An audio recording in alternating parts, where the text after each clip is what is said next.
Congratulations, Kelsey, on what a wonderful film. Thanks, Tony.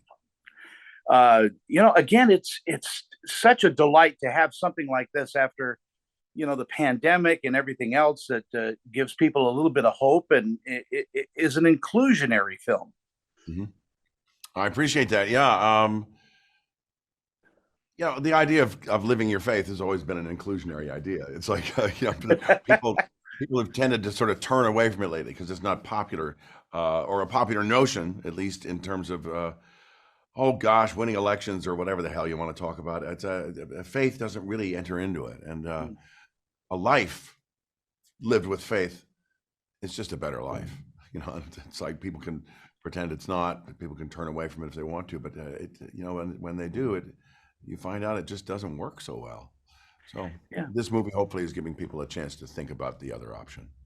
I think so too. And when you get scripts, and you must get a pile of them, what does the script have for you to kind of go, yeah, I want to do this? For me, honestly, I usually try to pick a script that I haven't done that role before, or a character like that before, stuff like that. Now I've duplicated a few things from time to time, but there's always one little moment, one little thing. Years ago, I did a movie where I got to do a scene with an elephant. And I thought, well, I've never done that before. And then, of course, they cut it out of the movie, which maybe I just went crazy, but because it's the only reason I did it.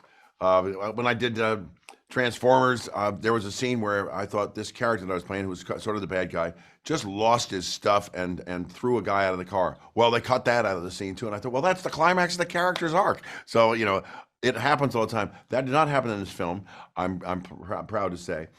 When this script crossed my consciousness, I was in a place of thinking I wanted to do something that was a little bit more significant, a little bit more, had more heart, had more connection, maybe had more value, and this came to my house the next morning, and sure enough, I said, well, there he is. There's the guy.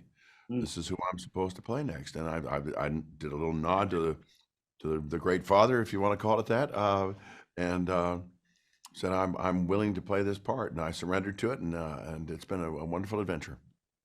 Working with Jonathan has got to be a wonderful experience as well. What a terrific actor he is. A great guy. He's a great guy. We just connected right away. It's been we had good chemistry, and I know he has great success in The Chosen, and he looks the part clearly, but he is a terrific fella. And I mean, we celebrated New Year's Eve together.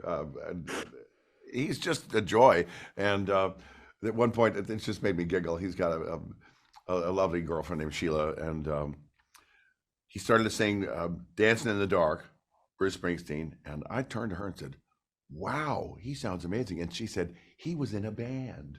It was just such a lovely kind of understanding of why she likes him. I mean, he's just a lovely guy, and he has an energy that makes you just celebrate, and that carries into the film. Some sets are, a drudge, I would imagine, but it seemed to me in watching this that you guys all, I mean, this was just a wonderful labor of love. Is that true? I would say it's true. I would listen. All film sets can grind to a halt. I mean, you're putting usually a minute or 2 minutes of film time into 11 to 12 hours of shooting time, and so there's bound to be downtime. There's bound to be times when you're thinking, oh, for heaven's sake, let's get on with it. So you can run into like the doldrums of film production, but if you keep your eye on the ball, you know what movie you're making. And this one was one of those situations where we always knew we were doing something that could mean a little bit more than just another film. So I'm really, really happy about it. Audiences who are going to discover this, what do you think they're going to take away from Jesus Revolution? I think they may take away a nostalgic sense of, gosh, we were so close to doing something really lovely there. What happened? But if they get to the point where they say, well, what happened? And maybe they can start to figure that out. We've done our job. We've made them ask a couple of questions about how do we improve it now? Because that's what's really important. And I think some of what we were onto back then could really help today. This film has its roots in some great, nostalgia, as you said, of the 1960s and even the early 70s movies that Andy Griffith used to do. And and you fall into this role so beautifully. I mean, it just goes to your skill as an actor to do this and do this with all the heart that you have.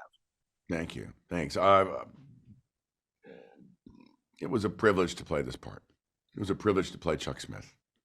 He did an extraordinary thing, and all I can do is lend my heart to him, and I believe that his came along for the ride with me. It was a beautiful experience. He loved fully and believed deeply, and that it was an honor to play that. Kelsey, I want to thank you so much for your time this morning, and what a terrific film, and I hope to catch you on the next project. Thanks, man. Thank you All so right, much. take care.